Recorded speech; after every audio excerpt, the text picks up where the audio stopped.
Today we're outside taking donations and teaming up with organizations for our annual Neighbor Helping Neighbor campaign.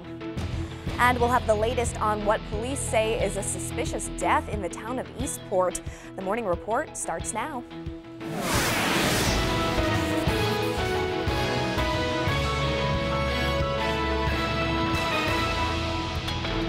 Good morning, everyone. I'm Jessica Gagne. We'll get to those stories and more, but first let's kick it on over to Tom Johnston outside on the weather deck to see what today's weather has in store for us. Good morning, Tom. Hey, good morning. Tom, we'll take advantage of the sun while we have it. Thanks so much. Yes.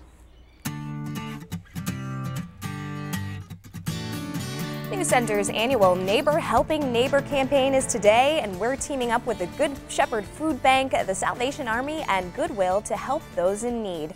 We have crews in a couple of locations collecting supplies. We'll start in South Portland, where two of the nicest, most helpful people I know are hanging out, Todd Gutner and Cindy Williams. What's going on out there, guys?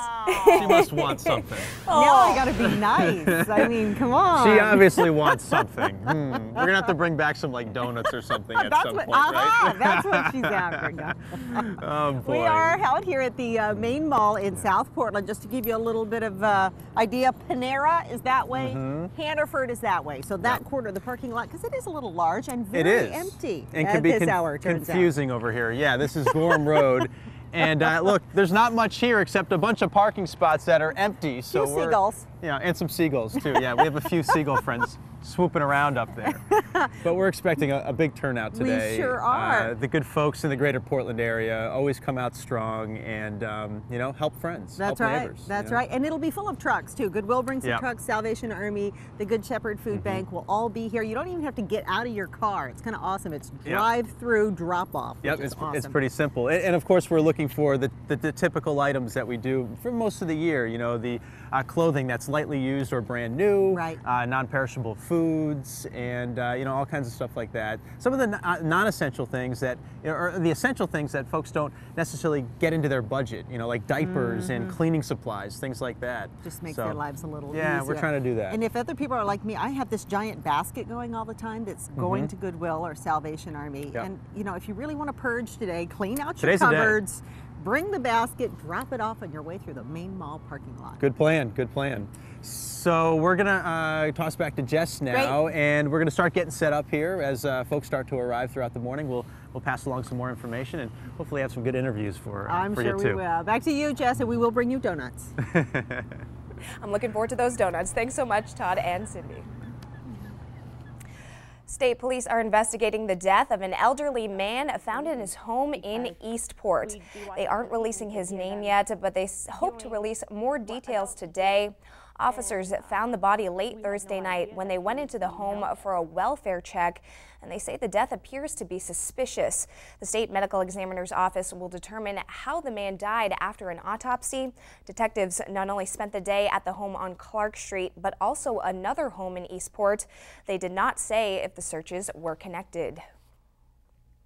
You know, all I'll say at this point is that we do have the resident secured, and investigatively, obviously, we're not going to comment on any details other than that, but our focus is to determine exactly what led to the death and move forward with the investigation from there.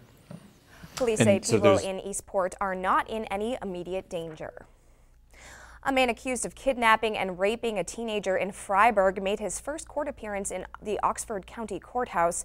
Andrew Connolly is facing felony sexual assault and kidnapping charges after police say he met an 18-year-old girl on the internet, held her against her will, and sexually assaulted her. Connolly was in court yesterday in South Paris. He was arrested Wednesday night at his apartment in Freiburg.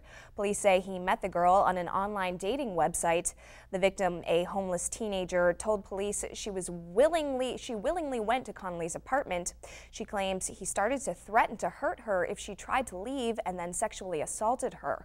Connolly's neighbor says she knew the girl was next door but didn't know she was in trouble. My boyfriend Tom and I thought they were dating because we'd be watching TV and we could hear them doing what adults do, and we had no idea that she was being held there. Police say the teenager eventually reached out to a friend through social media and asked her to call the police. Connolly's bail was set at $5,000 cash. His arraignment is scheduled for January. Officials in Somersworth, New Hampshire are considering a curfew to keep kids under 16 off the streets and out of parks and vacant parking lots overnight. If the curfew passes, minors wouldn't be allowed to be out in public from 9 p.m. until 5 a.m. Mayor Dana Hillard says the curfew is needed because groups of kids are roaming around town at all hours of the night. He says those same kids are responsible for an increase in graffiti, broken windows, and damage to parked cars. Those caught violating the curfew would get a warning the first time and then be taken to the police station for the second offense. If parents refuse to pick their children up from the police station, they would be fined $50. It is not the juveniles that we're finding, it's the parents who are allowing this pattern of behavior, and we believe that that's a good piece of legislation, is that ultimately we're going to hold the individuals responsible that are allowing 16 and under to wander throughout this community, and that's those parents. If a minor is with a parent or returning home from work or school activity, the curfew would not apply. Officials with the ACLU in New Hampshire call the proposed ordinance unconstitutional and a bad policy, but they're not planning to take any legal action if the ordinance is passed. City councilors are expected to vote on the proposal sometime next month.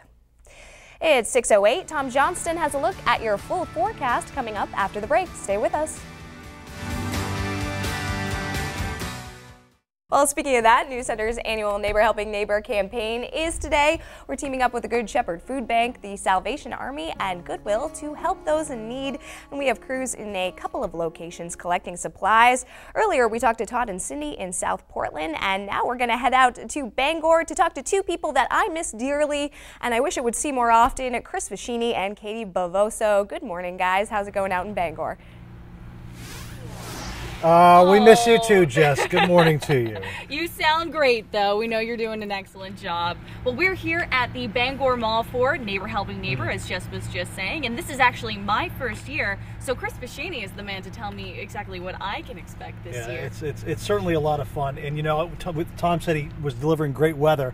I had only hoped it was a little bit warmer when we got out here this morning, but we had our hot coffee and we're getting ready. But yeah, this is a great event. We do it this time every year, and basically what we're trying to do is we're trying to help three organizations out: Salvation Army, Goodwill, and the Good Shepherd Food Bank, and trying to get them those supplies that people need at this time of year. Clothing, personal hygiene items, canned goods, non-perishables, all those things. There's a lot of families out there in need. You know, we work in news, we see some of this stuff, and we just reported on the folks up at the Lincoln Tissue and Paper Mill that just got laid off, and there were the folks in Rumford. Exactly. There's always somebody in need, and we always need your help to be able to provide for them and help out your fellow man here in Maine. So how do people do it? Basically, it's really easy. They just come here to the Bangor Mall. We're right outside of Dick's Sporting Goods. So come on down. We're going to be here till 1 o'clock today. See you then. Back to you, Jess. Thanks so much, guys, and we will be right back after the break.